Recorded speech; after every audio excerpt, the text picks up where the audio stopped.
تمام معززین حاضرین السلام علیکم۔ نہایت ایک افسوسناک اور ایک ایسا میں سمجھتا ہوں کہ دینی لحاظ سے ہمارے صوبے کو، ہمارے ملک کو، بلکہ پوری امت مسلموں کو ایسا ایک نقصان ہوا ہے۔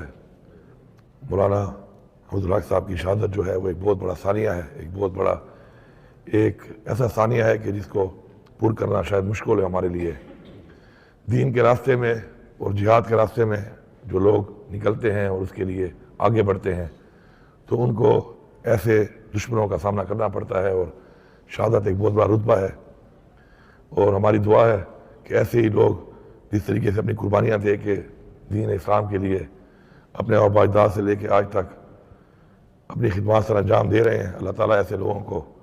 ہمارے اندر شامل رکھے، اور انشاءاللہ ایسے ہی لوگوں کی وجہ سے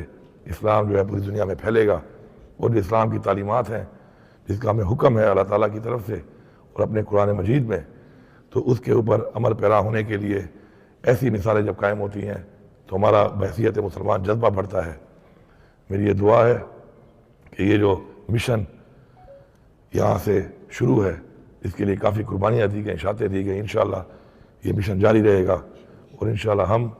بحیثیت مسلمان اور بحیثیت حکومت انشاءاللہ آپ کے ساتھ ہیں۔ ہماری پوری کوشش ہوگی انشاءاللہ کہ ایسے عناصر جو ہمارے اندر اس طرح کی دہشت گردی کرتے ہیں ان کو سزا بھی دی جائے، اور مل کر دہشت گردی کا جو ہے خاتمہ کیا جائے۔